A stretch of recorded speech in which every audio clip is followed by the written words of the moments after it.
PVC. Plateau virtuel club.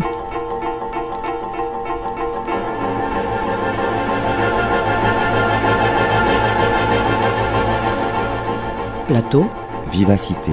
club.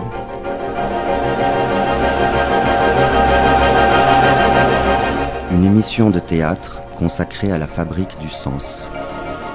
Une pièce de théâtre, un auteur, une œuvre. Une pièce, un auteur de théâtre, une œuvre.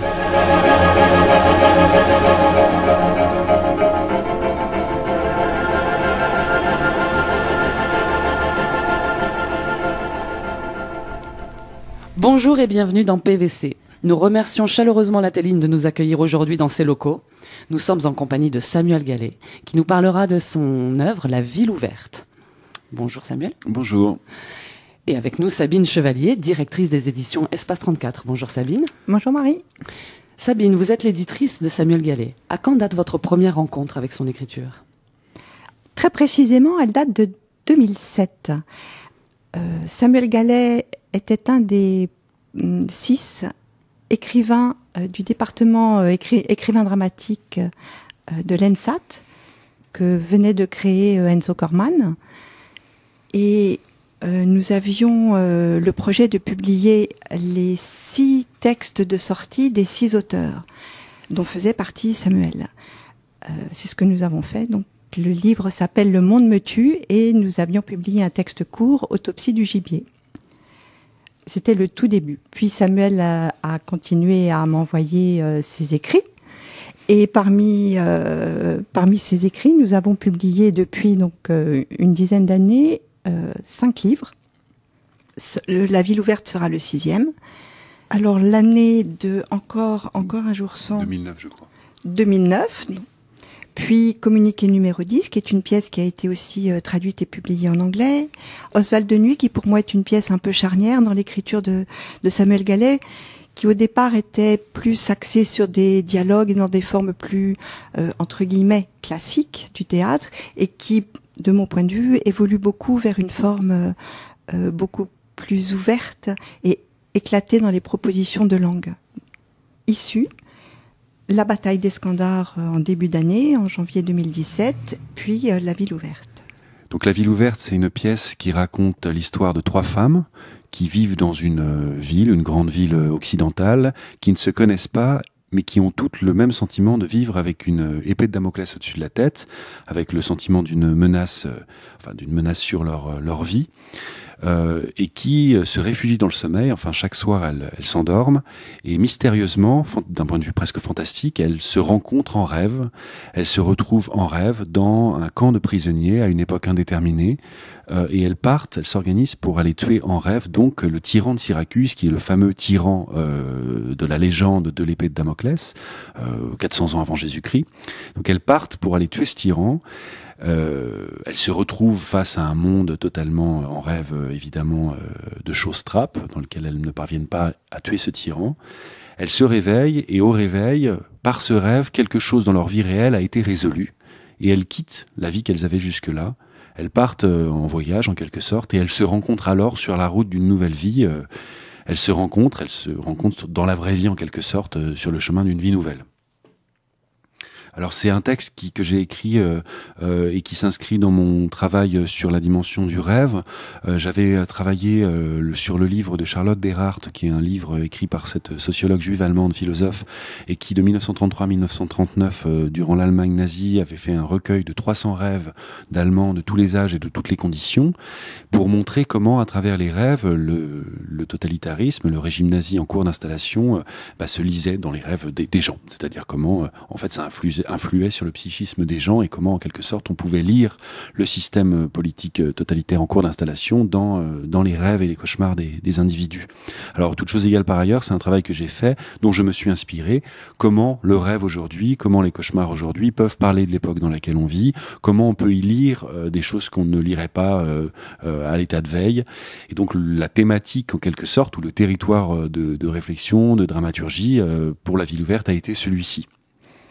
La Ville ouverte, première partie. 1.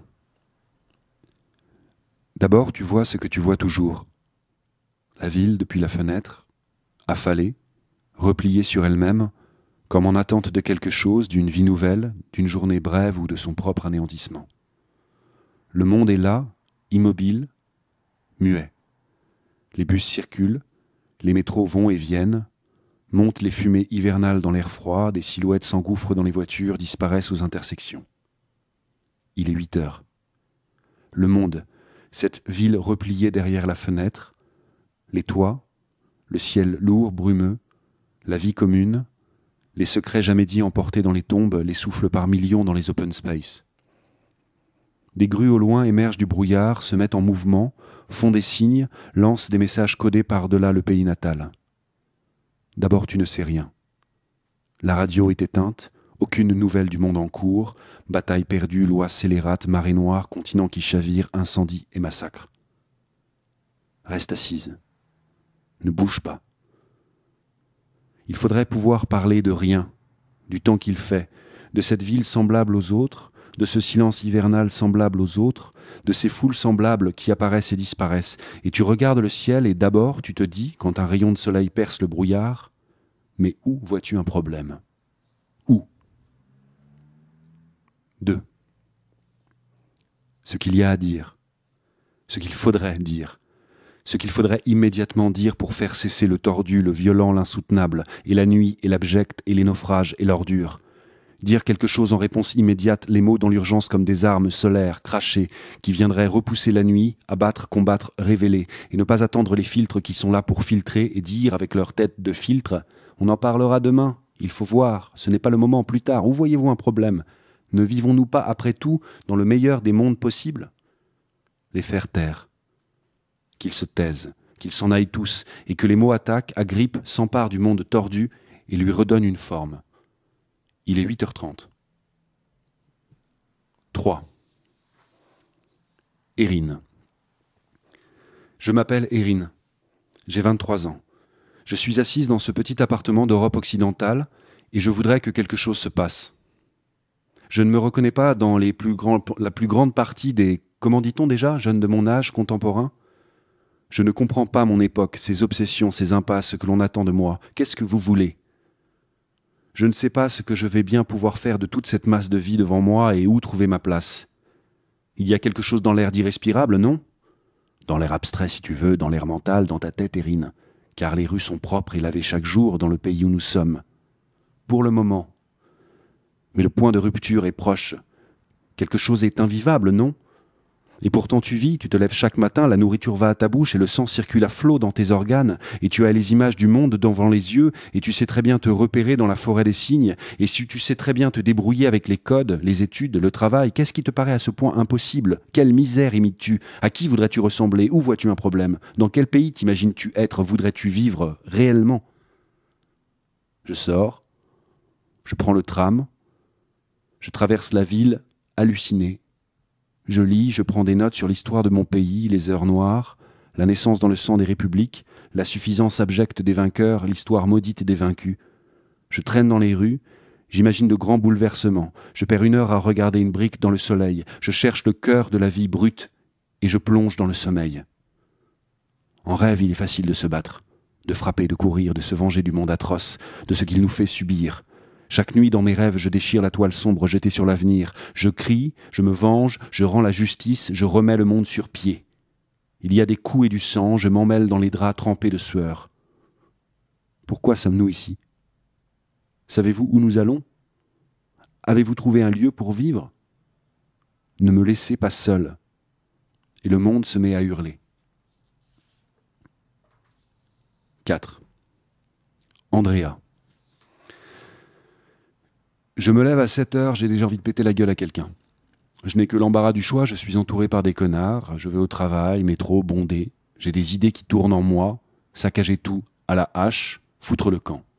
Ce n'est qu'un travail, il faut être raisonnable, mettre son orgueil de côté, son cerveau vestiaire, accepter la hiérarchie et faire bonne figure, ne pas foutre le camp. Pour aller où ? Tout va bien, tout est en ordre. L'écart entre ce à quoi je crois et ce que je vis grandit chaque jour. Je n'arrive pas à savoir comment je fais, comment je continue au milieu de rien dans les paroles vides. J'arrive dans les lieux, propres, opérationnels, les collègues sont là, bien nourris, à leur place. Ils tirent la gueule, chacun recroquevillé dans sa petite intimité merdique, périssable, face à son écran. Vous ne voudriez pas être un peu plus joyeux de me voir, je dis, en allumant l'ordinateur ? Aucune réaction. Juste un peu content de me voir arriver ? Je ne sais pas, manifester quelque chose, un peu de plaisir de me voir encore vivante parmi vous ? Si vous saviez les rêves déchirants chaque nuit, l'univers peuplé qui me traverse, le cosmos qui m'habite, bande de connards. Je jette mon clavier contre un mur, je hurle, je dévaste les bureaux, je détruis méthodiquement à la hache les lieux et les gueules pincées de mes collègues. Je rêve d'une guerre où je serai général. Je sors à l'air libre fumer une cigarette. Je reviens m'asseoir. Les collègues sont là, pianotent face à leur écran. Je bois mon café. Tu manges avec nous ce midi, Andrea ? Je peux te demander une cigarette, Andrea ? Tu as vu l'épisode 7 de la saison 5 hier soir, Andrea ? Tu n'aurais pas un mouchoir, Andrea ? Tu as répondu au mail, Andrea ? Je ne suis pas au bon endroit dans ma vie, je suis dans un sale endroit, je ne suis pas à la bonne place. J'avais pas prévu de me retrouver là, c'est pas ce qui était prévu, c'est pas ce que j'avais organisé patiemment dans ma tête. Faudrait pouvoir revenir en arrière. Je vous rends ma carcasse, merci, échangez-moi. Donnez-moi un nouveau corps, un nouveau nom, une vie nouvelle. J'ai dû louper quelque chose. On se retrouve comme ça, bloqué, terré, dans un truc un peu étouffant, maussade. C'est que j'avais été distraite. Un amour, un visage. J'ai fermé les yeux. Me suis abandonné, 15 secondes, quelle conne, j'ai pas fait gaffe, la gourde. Et quand je les rouvre, je me retrouve entouré par des connards. J'ouvre les yeux, l'amour a disparu et il n'y a que des connards partout, ils ont tout envahi, occupés à chier partout avec leurs bonnes grosses têtes de connards, des connards hommes, des connards femmes, de très grosses connasses avec leurs sourires de connards et leurs projets de connards et leurs idées de connards et leurs petits calculs intérêt mode de vie, histoire de cul et leurs manœuvres pensée morale et leur philosophie et leur éthique, je les déteste. Excusez-moi, je deviens vulgaire, ce doit être une épidémie. Il est 18h. La journée s'est écoulée, je rentre chez moi, je ne veux plus rien savoir du monde, je rêve d'une autre vie et je m'endors. 5. Il y a une photo aujourd'hui, voilà. On voit le ciel. Et dans le ciel, ici, il y a une épée. On ouvre le journal, on compulse les journaux, on se connecte au site d'actualité, et sur cette photo, en haut de la photo, là, dans ce petit coin de ciel, dans ces espèces de nuages un peu filandreux, un peu moches, un peu flous, il y a une épée suspendue. Vous n'êtes pas obligé de nous croire, mais c'est une épée. Il y a dans les nuages une épée suspendue, comme ça, très simplement, au-dessus de nos têtes. C'est l'épée de Damoclès. Il y a l'épée de Damoclès qui nous menace, qui pourrait s'abattre sur nous. Samuel Gallet, cette pièce donc s'intitule La ville ouverte. Et il y a un an, quasi jour pour jour, en février 2017, vous avez publié aux éditions Espace 34 La bataille d'Eskandar, qui s'inscrivait dans un projet collectif que vous avez en partie initié, qui était consacré à faire vivre la ville imaginaire d'Eskandar.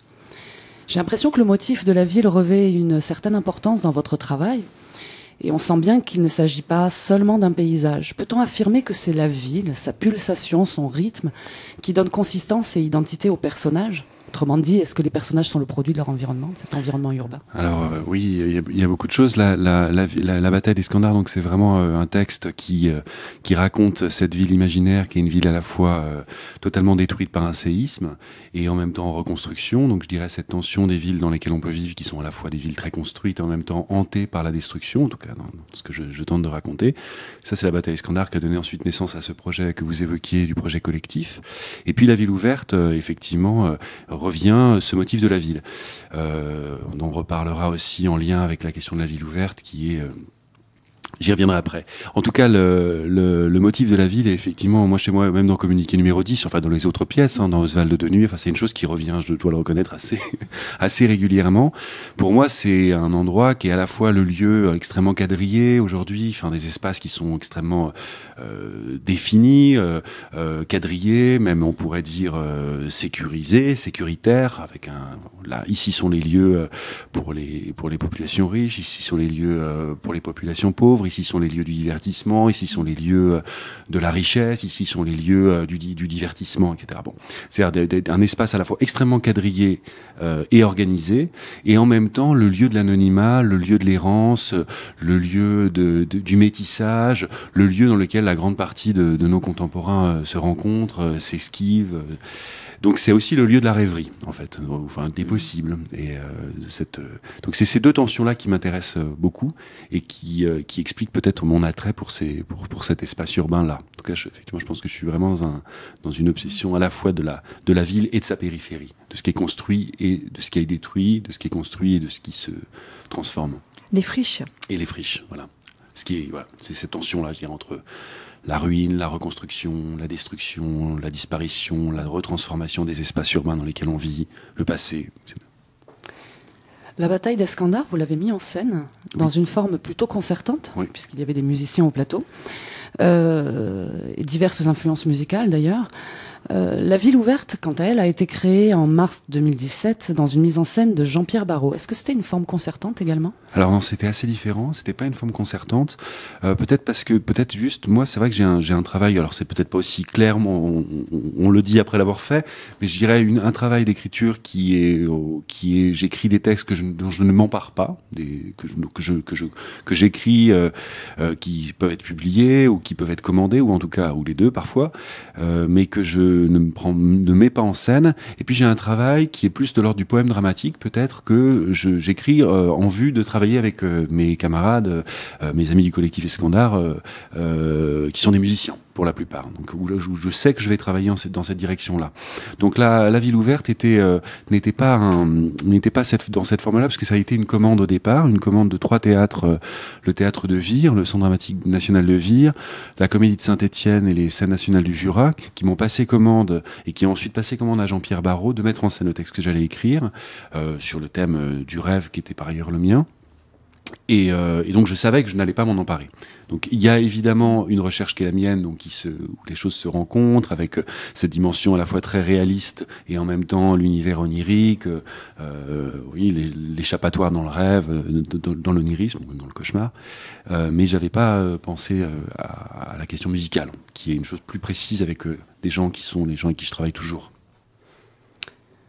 Donc vous n'envisagez pas de la mettre en scène de manière concertante? Pour le moment, a priori non. Et non, parce qu'en plus je l'ai aussi écrite en pensant très précisément aux comédiennes qui allaient le jouer, qui étaient donc dans la représentation de Jean-Pierre Barrault, Aurélie Edeline, Sabine Moindreau et Camille Roy. Et avant d'écrire la pièce, je les ai rencontrés. Et on a échangé ensemble sur leur rapport au rêve, sur le rapport au rêve, au théâtre, à la politique, etc. Alors j'ai pas écrit en fonction exactement de ce qu'elles m'ont dit, mais ça a été un texte qui a été destiné quand même pour ces 3 comédiennes originelles pour ce texte. Donc on a la ville dite ouverte, qui est celle des camps, dans lesquels les occupants semblent plutôt réduits à survivre, à s'acharner à survivre, et puis une ultra-modernité urbaine avec la solitude, une organisation du travail plutôt déshumanisante, des relations personnelles et intimes qui sont perturbées. On est dans une scénographie plutôt fantasmagorique, onirique, vous venez de le dire, puisque la pièce se passe dans le rêve de ces 3 jeunes femmes. Mais elle met aussi en scène une autre époque, celle où sévissait l'antique tyran de Syracuse, Damoclès. Donc on a rêve et réalité, antiquité et actualité. Qu'est-ce que ça a permis, ces allers-retours, pour pouvoir aborder la question du pouvoir et des rapports de domination ? Je crois que les 3 femmes donc vivent dans une ville, elles se connaissent pas, et elles sont toutes dans une forme d'impasse ou d'impuissance par rapport au monde dans lequel elles sont, une impasse personnelle ou professionnelle, enfin comme vous l'avez évoqué, mais elles sont dans un rapport, voilà, elles ne savent pas comment s'emparer du monde dans lequel elles sont, de la société dans laquelle elles vivent. Il y a un sentiment de grande impuissance par rapport au monde tel qu'il va. Donc il y a une sorte d'impuissance par rapport à ce monde-là, et d'impossibilité aussi pour elle, je pense, chacune à l'endroit différent, parce qu'il y a Andrea qui, elle, dans le burn-out professionnel, il y a Suzanne qui est plus dans une difficulté parce qu'elle est au chômage, et puis qu'elle a un rapport complexe avec son compagnon, qui peut-être dans un rapport compliqué, c'est qu'elle est au chômage et que son compagnon lui ne l'est pas, donc il y a un rapport aussi lié à le rapport homme-femme. Et puis la plus jeune qui est face à cette société et qui se demande bien dans une figure de colère et de rage, comment elle pourrait trouver sa place là-dedans, quoi. Donc ces 3 femmes qui sont quand même dans des endroits différents, mais qui effectivement ne sauraient pas exactement comment s'emparer du monde, c'est-à-dire comment nommer la domination, c'est-à-dire comment s'y confronter clairement. C'est-à-dire il n'y a pas un ennemi clair, il n'y a pas une chose. Alors bon, on pourrait dire le capitalisme et tout ça est très flou. Enfin, je veux dire, elles sont pas dans une chose, dans la capacité de le nommer. Et donc cette image de l'épée de Damoclès, cette expression, on pourrait dire, en fait, elle la rêve au sens littéral. C'est-à-dire, d'un coup, elle se retrouve plongée dans cette époque, et d'un coup, dans le rêve, cette figure du pouvoir apparaît, en quelque sorte, qui est la figure de Denis l'Ancien. Donc là, quelque chose dans le rêve pourrait peut-être leur permettre d'exprimer la domination, de lutter contre elle, etc. Et donc elle s'organise dans le rêve pour aller questionner cette figure-là. Donc ce que ça m'a permis, c'est de partir vraiment dans une figure de conte, dans une figure comme ça qui serait incarnée du pouvoir. Mais pourtant la pièce raconte aussi que même dans le rêve, elles ne parviennent pas en fait elles se confrontent aussi à une galerie de miroirs. En fait, au fond, le tyran qui est Denis l'Ancien devient Damoclès parce que finalement lui-même ne veut pas le pouvoir. Donc même dans le rêve, cette attaque-là échoue. Pour autant, et je crois que c'est ça que raconte la pièce, par le passage par ce monde imaginaire, par cette fuite, si c'est une fuite, en tout cas par cette découverte d'un surréel, en tout cas du monde onirique, et quelque chose se résout un peu pour elle. En tout cas pour les deux plus âgés. La plus jeune, je crois que c'est plus complexe, mais en tout cas pour les deux plus âgés, quelque chose se résout. Parce que quelque chose a peut-être été symbolisé. Enfin, je sais pas si c'est aussi, mais ça se résout. Et donc là, d'un coup, par le rêve, il y a une chose qui est peut-être un peu plus qui peut se réapproprier. En tout cas, moi, je crois que je raconte des pièces qui parlent beaucoup de ça, qui parlent de gens qui se sentent dépossédés de leur vie, qui ne parviennent pas à avoir qui sont comme vivant une vie qui n'est pas la leur. Et les pièces racontent, je crois que c'est une chose qui revient beaucoup, la tentative de se réapproprier une vie qui soit à soi. Et je crois que La Ville ouverte raconte ça, cette tentative de réappropriation pour 3 femmes de cette vie par le rêve, par l'inconscient en quelque sorte. Alors c'est pas la première fois que ce sont des personnages féminins qui portent cette parole, puisqu'il y a Rosa dans Oswald de Nuit, ou Madame de Fontbanel dans La bataille d'Escandar. Et donc là on a 3 personnages féminins, la jeune fille aux cheveux filasses, la femme qui n'est pas moi, et la générale. En tout cas, ce sont les figures rêvées par ces 3 femmes. Et elles incarnent effectivement toutes les 3 une certaine révolte. Et je me posais la question de la parole féminine. Pourquoi une parole féminine pour parler de combat, et régulièrement dans plusieurs de vos pièces? Dans mon travail au départ, c'était souvent des figures qui étaient... Souvent, je travaillais sur des figures féminines qui étaient des figures maladives, enfin, je veux dire, ou blessées ou malades, c'est-à-dire des figures blessées dans leur corps, une figure de la femme blessée ou de la femme agonisante ou de la femme ou du corps féminin en train de mourir, quoi. Ça, c'est une chose qui était à la base de mon travail très fort. Et en fait, c'est venu progressivement dans l'écriture. Je reviens un tout petit peu plus loin. C'est que c'est comment on résistait à cette force de mort, comment on résistait à cette dimension mortifère, à la fois au niveau intime et à la fois au niveau plus politique, quoi. Et donc les choses n'étaient pas immédiatement pour moi aussi claires, mais ça s'est construit comme ça. Et donc la parole, qui était une sorte aussi de force intime, comme ça, de lutter contre ce qui nous détruisait ou intimement dans la vie, est aussi devenue une chose qui rejoignait des questions politiques. Et je crois que dans la bataille d'Escandar, ou comme dans La Ville ouverte, effectivement, c'est ces figures-là qui sont des figures féminines qui parlent le plus pour moi de cette révolte, toute la nécessité d'une confrontation avec un monde qui ne va pas. Peut-être aussi parce que j'ai l'impression qu'aujourd'hui c'est quand même une chose qui est quand même assez extrêmement questionnante, quoi. Enfin, on parle de la libération de la parole des femmes dernièrement par rapport à la violence qui est faite aux femmes. Enfin, c'est une thématique qui revient, c'est des réalités qui reviennent beaucoup et qui, pour moi, parlent quand même fondamentalement d'une société qui va très mal quant à son rapport à la question féminine, mais quant à son rapport aussi à la question masculine. Enfin, quant à son rapport à la sexualité, au genre, enfin, qui témoigne quand même d'un endroit de régression très forte. Et donc je crois que c'est là où même si je me suis, enfin, je crois que c'est cet endroit de tension où des gens tentent de ne pas être détruits, de ne pas être détruites en l'occurrence, quoi. Donc je pense que c'est effectivement dans cette période qu'on traverse, moi, ce qui me semblait les personnages les plus immédiatement confrontés aux mouvements, aux différents mouvements régressifs auxquels on peut malheureusement assister, quoi. Et donc de trouver les forces contre ça. Oui, donc ce sont des personnages qui sont féminin pour cette figure, j'allais dire, de l'émergence de la parole, mais qui ne sont pas en tout cas enfermés dans des problématiques qui seraient proprement féminines en tout cas. Non, pas forcément, non. Non. Donc c'est Suzanne. Suzanne, oui. À midi, il est vaguement préoccupé. Il sait que mon entretien se terminait à 11h, que je devrais déjà être rentrée. Il appelle. Pas de réponse. Il regarde la ville par la fenêtre, sans penser à rien de spécial. Ce n'est pas quelqu'un d'inquiet. Ce n'est pas quelqu'un qui imagine tout de suite les choses atroces. Il n'est pas hanté par la mort. Il n'imagine pas les accidents, les attentats au cœur des villes, les explosions dans les métros à l'aurore, les disparitions soudaines, tout ce qui rend la vie si contingente, imprévisible. Il n'est hanté par rien. Elle devait avoir un autre rendez-vous et a perdu son téléphone. Voilà l'explication qu'il se donne. Laisse le temps, tu vois, il y a des points. C'est bien. Il y a comme un passage. Maintenant, c'est elle. Elle devait avoir un autre rendez-vous et a perdu son téléphone. Il y a un point. Voilà l'explication qu'il se donne. Et il replonge dans son travail, tu vois. Oui. C'est bien après, dans la précision, si on reprend, tu vois, il y a comme... Samuel Gallet, là, il précise tout aussi. Il n'imagine pas les accidents, les attentats, les explosions. Tu vois, il y a comme un... Ça surenchérit, enfin ça accumule, ça précise. Ça précise, ouais. C'est pas que ça surenchérit, c'est que ça précise, oui, ça creuse aussi d'une certaine manière, ça amplifie.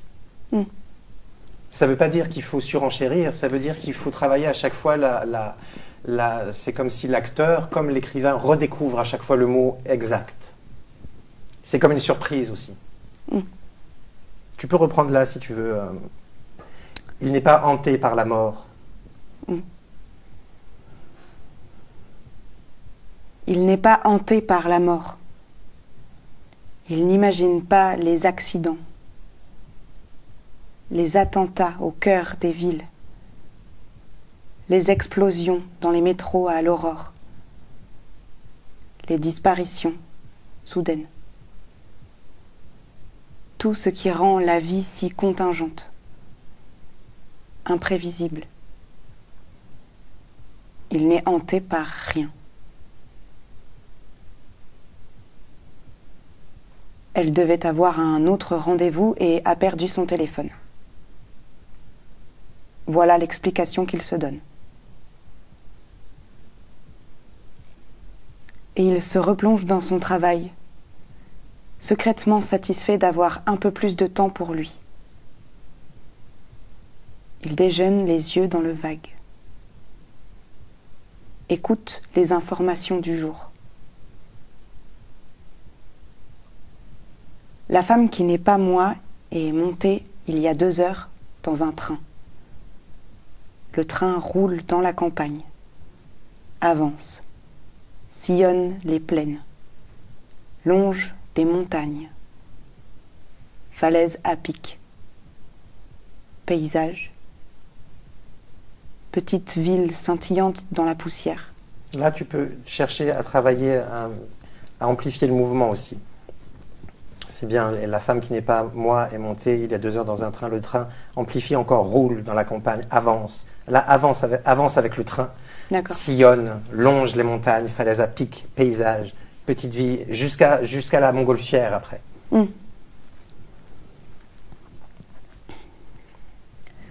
La femme qui n'est pas moi est montée il y a 2 heures dans un train. Le train roule dans la campagne, avance, sillonne les plaines, longe des montagnes, falaises à pic, paysage, petite ville scintillante dans la poussière, et au loin, à l'horizon, l'ascension quasi immobile d'une montgolfière. La femme qui n'est pas moi roule avec le train. Chaque kilomètre l'éloigne irrémédiablement de la vie que je mène. De ce pays natal. De cet appartement où il travaille comme chaque jour penché sur son écran. Il commence à s'inquiéter. Vers 14 heures. Il appelle à plusieurs reprises, laisse plusieurs messages, ne peut plus travailler. Je le vois très bien tourner en rond, regarder l'avenue par la fenêtre. À 15 heures, il n'appelle pas ma mère. Il ne l'appelle pas parce qu'il a peur qu'elle s'inquiète.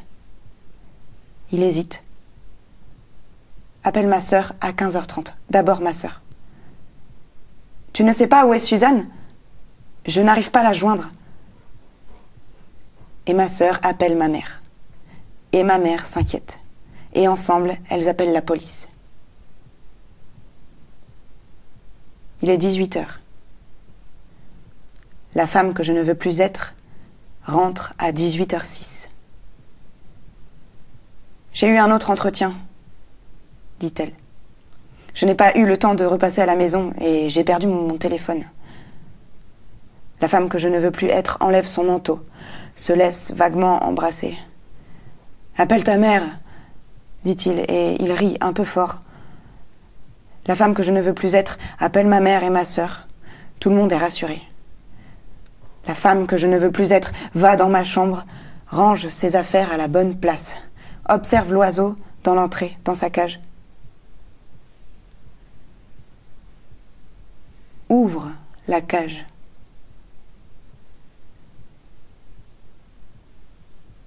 L'oiseau ne s'envole pas. Elle attend quelques secondes. L'oiseau continue de picorer quelques graines, ça et là. Et ces entretiens, alors, ça a marché ? Je ne sais pas. Tu auras la réponse quand ? Je ne sais pas. Mais c'est plutôt positif. Je ne sais pas. Faut pas que tu t'inquiètes du travail. On en retrouve toujours, Suzanne. La femme que je ne veux plus être ferme la porte de la cage et revient dans le salon. Là, c'est comme encore un quatrième mouvement. C'est pas mal. Ouvre la cage, là, tu vois. Et le temps, ensuite, l'oiseau ne s'envole pas. Encore comme tu as fait, là, comme une réattaque, elle attend quelques secondes. Et continue aussi en quelque sorte d'avancer. L'oiseau continue de picorer quelques graines, ça et là. Comment dire ? C'est comme une chose du quotidien, mais qui... Comme d'être dans... Je ne sais pas comment le dire. Il faut continuer à avancer. Oui, à chaque fois... L'oiseau continue de picorer ses graines, quelques graines, ça et là. Comme si la vie continuait, et le disant, elle continue d'avancer pour aller en quelque sorte jusqu'aux phrases... et ces entretiens, alors, ça a marché, je ne sais pas. Tu vois, c'est le flux comme le flux des voix dans la tête. Hein. D'accord. Et tu peux les traiter presque d'une manière musicale. D'accord. Et ces entretiens, alors, ça a marché, je ne sais pas. Tu auras la réponse quand ? Je ne sais pas. Tu vois, c'est plutôt positif, quoi. Je ne sais pas. Tu vois, c'est comme quand on est pris dans ce qui s'est passé dans la journée, qu'on réentend, les conversations qu'on a eues, etc. Okay. Tu vois ? Oui. Je pense que c'est plus intéressant dans ce sens-là que d'essayer de les re-rendre quotidiennes ou dans la situation réelle. Okay. Puisque c'est quelqu'un qui parle de comment ça parle aussi en elle, en quelque sorte. Oui, on n'est pas en train d'essayer de faire un truc réaliste. Oui, voilà. Okay. Le point de vue qu'elle a sur ce qui s'est dit, elle le revisite dans un mouvement. Et la femme que je ne veux plus être ferme la porte. Et ça va jusqu'à fermer la cage. Et ensuite, il y a encore un autre... Oui.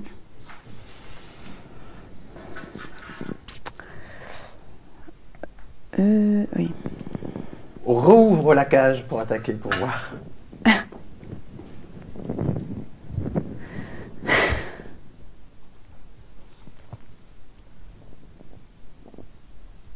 Ouvre la cage. L'oiseau ne s'envole pas. Elle attend quelques secondes. L'oiseau continue de picorer quelques graines, ça et là. Et ces entretiens, alors, ça a marché? Je ne sais pas. Tu auras la réponse quand? Je ne sais pas. Mais c'était plutôt positif? Je ne sais pas. Faut pas que tu t'inquiètes du travail. On en retrouve toujours, Suzanne. La femme que je ne veux plus être ferme la porte de la cage et revient dans le salon. C'est comme si c'était lié, tu vois. Entre la fin des dialogues et la femme que je ne veux plus. Il a fermé la porte de la cage. C'est fermer la voie des dialogues. En quelque Ah oui, sorte. d'accord. Okay. Il faudrait voir après si c'était dans l'espace, etc. Mais c'est comme si elle passait d'un espace à un autre. Elle ouvre la cage et les voix sont dans la cage, on pourrait dire ça par exemple. Elle referme la porte de la cage et elle va dans le salon. Ferme bien le sens à elle attend quelques secondes. Ah oui. C'est comme parler de soi, le je qui parle en il ou qui parle en elle. Elle attend. Elle est toutes les femmes. Elle attend quelques secondes. Point. Tu vois? Ok. C'est toujours essayer de l'agrandir un peu. Reprenons-la. Ouvre la cage. Et il y a l'événement à l'intérieur. L'oiseau ne s'envole pas.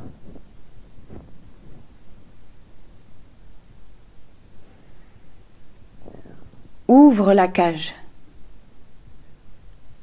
L'oiseau ne s'envole pas. Elle attend quelques secondes. L'oiseau continue de picorer quelques graines, ça et là. Et ces entretiens, alors, ça a marché? Je ne sais pas. Tu auras la réponse quand? Je ne sais pas. Mais c'était plutôt positif? Je ne sais pas. Faut pas que tu t'inquiètes du travail, on en retrouve toujours, Suzanne. La femme que je ne veux plus être ferme la porte de la cage et revient dans le salon. Elle regarde un instant la vie commune qui se poursuit. Impalpable. Les gestes quotidiens feutrés. L'homme assis, l'écran sur ses genoux. Elle s'assoit à ses côtés. « Je ne voudrais pas, dit-il. Mais c'est peut-être en fait justement le moment, Suzanne. On en a toujours voulu un et tu aurais le temps. » La femme que je ne veux plus être commence à céder. Est faible. Se sent perdue. A du mal à s'imposer. S'imagine comme chaque soir qu'elle lui plante une arme dans le cœur. S'imagine qu'il tombe. S'imagine qu'elle laisse le cadavre sur le tapis du salon. Va ouvrir le gaz. Asperge l'appartement d'essence. Chante quelque chose. Un air à moitié oublié. Oui, tu vois, il y a une chose plus brutale qui apparaît et qu'il faut taper en quelque sorte. L'homme assis, l'écran sur les genoux, elle s'assoit à ses côtés. Je ne voudrais pas, dit-il, mais c'est peut-être en fait justement le moment, Suzanne. On en a toujours voulu un, et tu aurais le temps. Comment dire? C'est comme si ça va pas ces phrases en fait. J'ai l'impression pour elle. Ça va pas d'entendre ça, tu vois? Oui. Elle veut pas entendre ça. Ça va pas. La femme commence à céder, est faible. Enfin, je sais pas comment dire. Déjà là, ça attaque. La femme que je ne veux plus être commence à céder, est faible, se sent perdue, a du mal à s'imposer, s'imagine. Tu vois, il faut taper. Ok. Et chante quelque chose. Même sur le. Elle va ouvrir le gaz. Elle asperge l'appartement d'essence, etc. Chante quelque chose. Un air à moitié oublié. Elle sait plus. Tu vois, il y a comme une chose qui s'agite en quelque sorte, ouais. Qu'il faut tenir à l'intérieur, mais qu'il faut... c'est comme une masse qu'il faut... oui, dont il faut s'occuper, quoi. C'est particulier à dire, tu vois, les phrases de l'autre. Je ne voudrais pas, dit-il. Elle a fait entendre... Enfin, c'est ça, c'est la voix de l'homme comme elle l'entend. Oui, voilà, c'est ça. Et il faut qu'on entende davantage ton point de vue. Oui. Et je pense, j'ai l'impression qu'il y a quelque chose qui ne lui va pas, en fait, dans la manière dans ce qu'il dit. Puisqu'elle ne veut plus être ça. En quelque sorte, elle ne veut plus plus entendre ça. Pas comme ça, en tout cas. Elle dit quand même cadavre, tout ça après. Enfin, oui. Tu vois? Elle regarde un instant la vie commune qui se poursuit. Impalpable. Les gestes quotidiens feutrés. L'homme assis, l'écran sur ses genoux. Elle s'assoit à ses côtés. « Je ne voudrais pas, dit-il. Mais c'est peut-être justement le moment, Suzanne. On en a toujours voulu un, et tu aurais le temps. » La femme que je ne veux plus être commence à céder. Est faible. Se sent perdue. A du mal à s'imposer. S'imagine comme chaque soir qu'elle lui plante une arme dans le cœur. S'imagine qu'il tombe. S'imagine qu'elle laisse le cadavre sur le tapis dans le salon. Va ouvrir le gaz. Asperge l'appartement d'essence. Chante quelque chose, un air à moitié oublié. Jette une allumette. Et se laisse consumer dans le brasier. Périt dans l'explosion.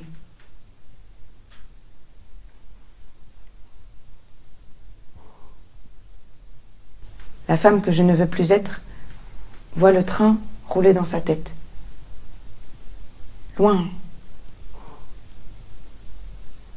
La montgolfière poursuivre son ascension lente vers le soleil. Dans les plaines immenses et libres, je vais me coucher, dit la femme que je ne veux plus être. Et je chavire enfin dans le sommeil. Et l'onirisme revient aussi assez Ouais. régulièrement entre rêve et cauchemar, parce que effectivement c'est pas une échappée c'est pas pour échapper au réel. C'est peut-être une façon de le nommer. Oui, je crois. Enfin, en tout cas, c'est c'est toujours cette tension dans les textes entre un réel extrêmement un peu fort comme ça, marqué, le réel politique, le réel social, ou voilà, des gens qui sont pris dans une situation. Je sais pas exactement ce que c'est, mais très réel, quoi. Très là, le monde qui est là, on sait pas bien comment le transformer, on est engoncé là-dedans, on ne fait que le subir, et d'un coup, en tout cas, on a l'impression qu'on ne fait que le subir. Mais l'aspect du surréel ou de l'imaginaire ou l'onirique, c'est de voir toutes les forces par lesquelles on est hanté, quoi. Toutes les vies qui nous hantent, toutes les forces anonymes, toutes les vies parallèles que l'on a en soi, les ancêtres. Enfin, d'essayer de voir comment c'est cette tension entre le plus individuel, enfin, où on est un peu mis, je crois, dans nos sociétés, ça, tout est réduit un peu à l'individu, et comment en même temps on est peuplé, hanté, alors peuplé par de la politique, hanté par de la politique, mais hanté aussi par des rêves, hanté aussi par des vies qu'on aurait voulu vivre mais qu'on n'a pas vécu, hanté par le feu des possibles. Donc je crois que moi c'est ça que j'essaie de tenter de faire, entre un théâtre dramatique dans la situation et qui ne cesse de s'échapper vers une multiplicité des collectifs, des identités collectives. Je ne sais pas si je suis clair, mais... Oh, très clair. Et ça nous amène à l'écriture. C'est vrai qu'il y a beaucoup de récits, en fait, de formes de récits, et non pas... il y a du telling, et pas que du showing, voilà, dans votre écriture. Oui. C'est comme se dire soi, en fait. Oui, sans doute. C'est peut-être ça. Ça, j'y avais pas pensé. Mais effectivement, c'est à la fois la situation prise dans ce présent-là et en même temps la capacité de s'inventer, de se raconter ou de raconter les visions, de s'y plonger. Comment, par la tentative d'être autre chose que ce qu'on a fait de soi, ce qu'une histoire familiale a fait de soi, mais aussi ce qu'une histoire politique, sociale a pu faire de soi. Et donc, c'est souvent des personnages qui sont pris à un moment d'insurrection intime et qui tentent, comme ça, de s'arracher de ce qu'ils étaient, quoi. D'essayer d'être autre chose. Alors, ils n'y arrivent pas forcément. Parfois, c'est tragique. Parfois, on assiste qu'au côté où ça se fracasse, où ça rate. Mais parfois ça se déplace. Je crois que c'est là où il y a une dimension. Souvent ça se déplace. Enfin, de plus en plus, j'ai l'impression, en tout cas j'espère, que ça se déplace, que ça se transforme, qu'il y a de la métamorphose, etc. Mais en tout cas, voilà, c'est cette tentative-là qui m'intéresse. C'est cette tentative-là. C'est pas la transformation du monde, c'est comment les gens ont des devenirs de transformation, se métamorphosent, peuvent être inattendus à eux-mêmes. Et dans la ville ouverte, il y a de l'espoir. Et oui, c'est ça. Mais je crois que c'est là, il y a à la fois quelque chose qui, bon, au fond, elles n'arrivent pas à tout le tyran. Elles n'y arrivent pas. C'est impossible. Au fond, quelque chose est quand même dit là-dessus, dans le réel. Enfin, voilà. Mais elles se rencontrent, et quelque chose se déplace quand même. Et même si pour la plus jeune Erin, je crois qu'il y a une chose un peu dans la fin qui est complexe là-dessus, puisqu'elle reste comme bloquée dans le rêve. C'est-à-dire qu'elle voulait tuer le tyran dans la vie réelle, elle rêve qu'elle tue le tyran, et elle se réveille, pour être un peu simple, et elle est toujours dans le rêve, en fait. Elle est ensanglantée, elle a tué le tyran, et elle regarde les autres femmes en disant « Mais vous n'êtes pas là pour m'aider, vous m'abandonnez ?» Et les autres femmes la regardent en la découvrant dans la vie réelle, puisque dans la troisième partie, elle se rend compte pour de vrai, et elle ne sait pas qui c'est, quoi. Elle lui dit mais qui tu es, etc. Bah si, on a rêvé la même chose. Ah bah non, on se connaît pas. Donc là, il y a une dimension tragique pour la plus jeune, mais en même temps, dans cette réappropriation de soi, dans cette ouverture de paysage qu'on avait en soi et qu'on ne soupçonnait pas, c'est là où je crois qu'il y a une dimension plus de l'espoir, de l'énergie. Il y a aussi l'inconfort du pouvoir quand même. La fameuse épée de Damoclès. Il y a une fragilité du pouvoir, il y a un inconfort du pouvoir, et il y a l'envie de ne pas l'avoir en fait. Et j'ai l'impression que l'espoir aussi tient à ça finalement, ou le fait que la figure du dominant ne soit pas si désirable que ça. Ouais, je suis vraiment d'accord. Ça, je n'y avais pas vraiment pensé, mais ça me paraît évident. C'est-à-dire qu'effectivement, personne ne veut vraiment l'endroit où il est. Tous les personnages de la pièce sont en crise par rapport à l'endroit où il est. Le fameux tyran se démet de son pouvoir pour Damoclès qui le désirait absolument. Damoclès finalement s'aperçoit que c'est pas du tout rigolo d'avoir le pouvoir. S'il en veut plus du tout, il veut se barrer. Il a envie de partir. Effectivement, ils sont hantés par de la guerre, donc ils sont tous dans un embarras, etc. Effectivement, ça me paraît hyper juste de dire ça comme ça. Puis la rencontre de cette femme qui arrive, qui est la femme livrée. Et où du coup Damoclès effectivement n'est pas dans un rapport de domination, mais recherche plutôt une relation humaine qu'il ne peut pas avoir dans ces conditions-là, et qui refuse finalement cette livraison de chair. Oui, exactement. Il devrait correspondre justement à l'image qu'on a du tyran, une sorte d'homme viril comme ça, dominateur, comment on appelle ça, consommateur, prédateur. Je cherchais ce terme. Et d'un coup, en fait, il a pas de désir, quoi. Il a pas du tout de désir. Effectivement, comme vous le dites, il veut juste au fond comprendre pourquoi il est si déprimé, quoi. Pourquoi il est si déprimé que ça. Donc ça aussi, la dimension, ça que je défends aussi pas mal j'essaie de défendre pas mal dans ce que j'écris, c'est aussi la dimension de l'humour, qui est pas toujours perceptible, mais la dimension carnavalesque, l'humour, c'est aussi des personnages qui, parce qu'ils ils attendaient d'être quelque chose, ils deviennent autre chose. Il y a une sorte de hiatus entre ça, et qui crée, je l'espère en tout cas, sur le plateau, un peu d'humour, quoi, de burlesque. Allons-y. Damoclès était le courtisan de Denis l'Ancien, tyran de Syracuse, qui vivait dans un château cerné d'une fosse et placé sous la surveillance permanente d'un millier de gardes. Denis, qui était toujours inquiet, se trouva beaucoup de courtisans, tous très beaux et très agréables, qui devaient le flatter tout le temps et le rassurer en permanence. Oui, c'est raconter l'histoire, mais c'est raconter l'histoire au sérieux. Okay. C'est-à-dire, c'est nous attraper aussi. Et donc, en quelque sorte, pas l'assombrir ou y mettre une chose dangereuse à l'intérieur. C'est quand même l'histoire d'une épée, etc. C'est quand même le... Ça commence pas comme un conte de fées, quoi. Non, pas du tout. C'est plus intriguant que ça. Notamment sur cette phrase, il y a quand même les gardes, et puis tous très beaux, même aussi très beaux, très très beaux, très agréables. Mais c'est la chose. Déjà là, il y a une chose érotique mais dangereuse. Damoclès était le courtisan de Denis l'Ancien, tyran de Syracuse, qui vivait dans un château cerné d'une fosse et placé sous la surveillance permanente d'un millier de gardes. Denis, qui était toujours inquiet, se trouva beaucoup de courtisans, tous très beaux et très agréables, qui devaient le flatter tout le temps et le rassuraient en permanence. Parmi les courtisans, Damoclès, roi des orfèvres, ne cessait de flatter son maître sur la chance qu'il avait d'être le tyran de Syracuse. Oh, comme tu as de la chance d'être le tyran de Syracuse. Tout le monde te craint. Tout le monde te respecte.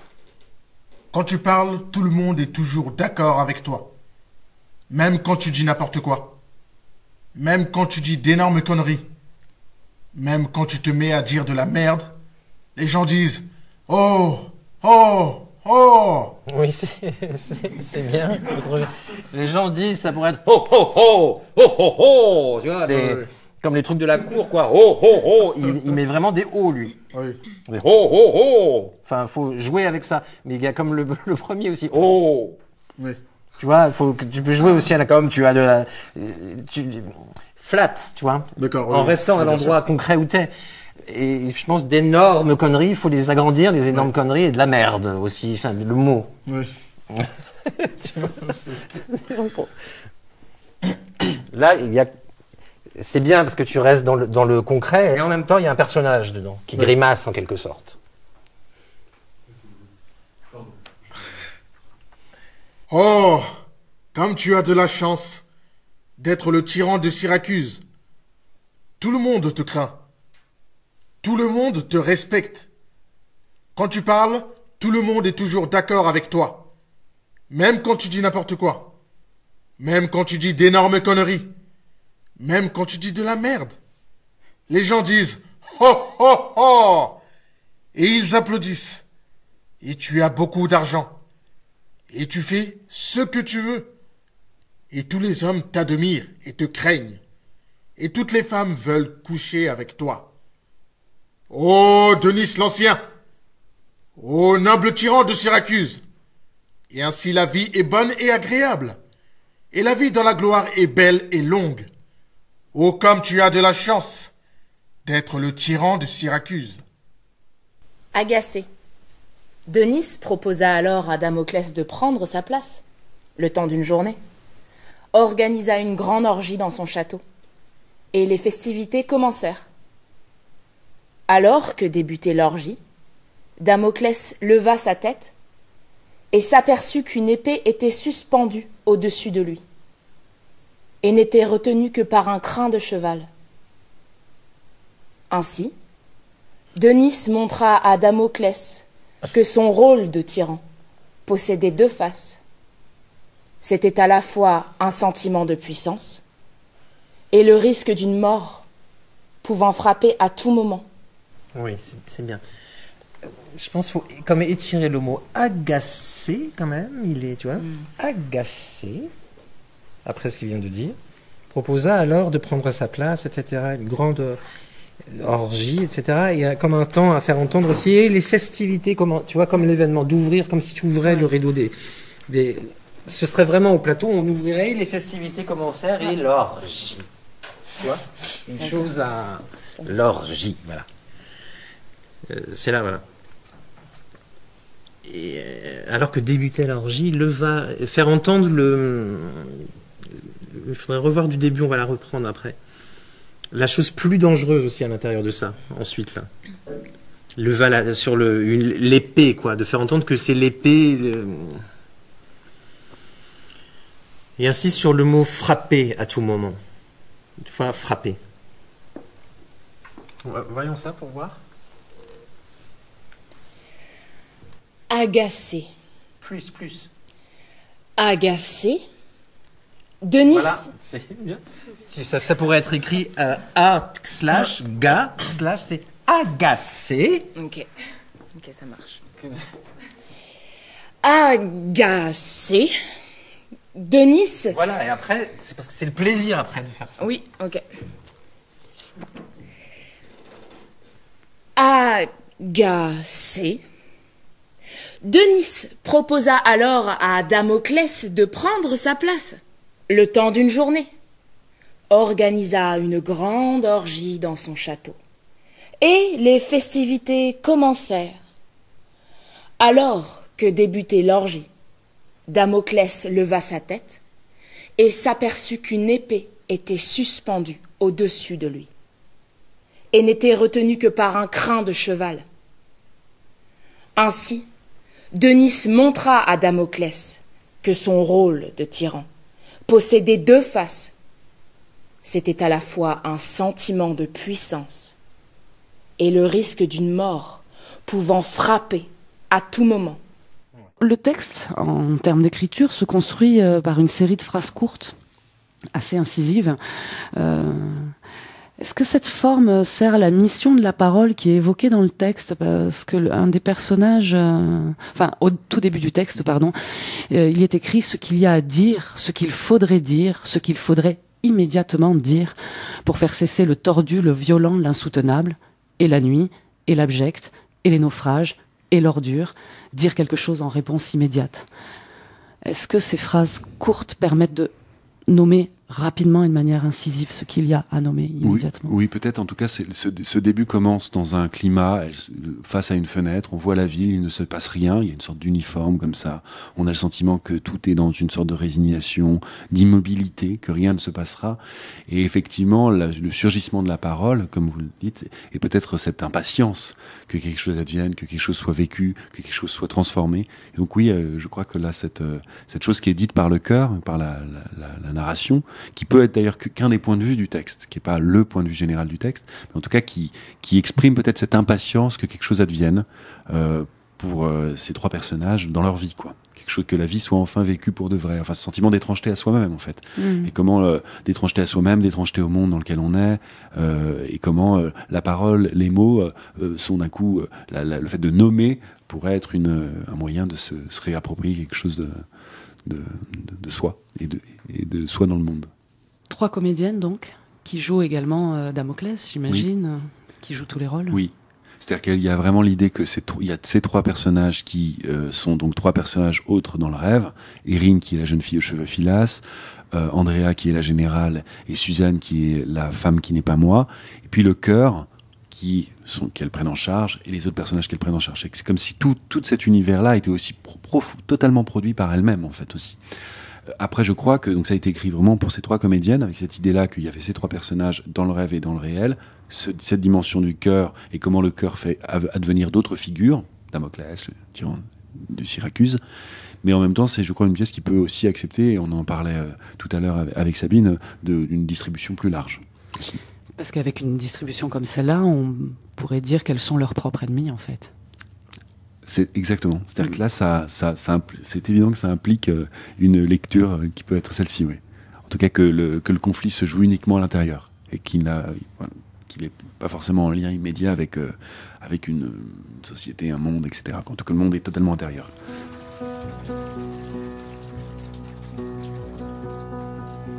PVC est une émission conçue et réalisée par Marie Reverdy, mise en son par Bruno Méria. En collaboration avec Sabine Chevalier, directrice des éditions Espace 34. Les extraits ont été travaillés au plateau par les étudiants de l'ENSAD, sous la direction de David Léon.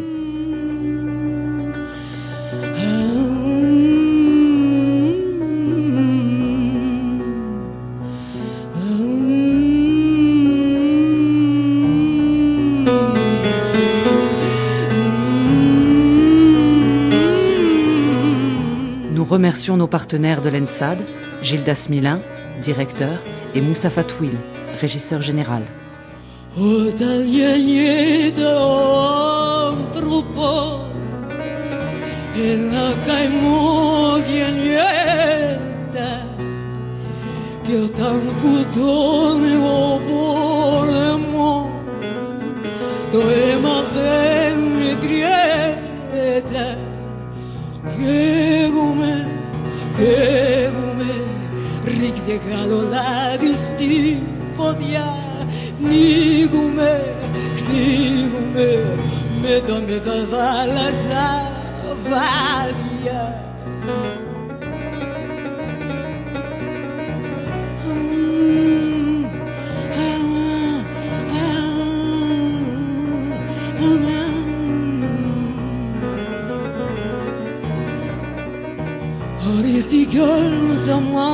Jesu toda razão evangelho de Maharial por mundo que nos uticano ello pregome que gome regalo la distinto dia ningume me da me da la varia que gome regalo la distinto dia ningume me da me da la varia.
Me verra lazar, de verra lazar, me dá lazar, varia.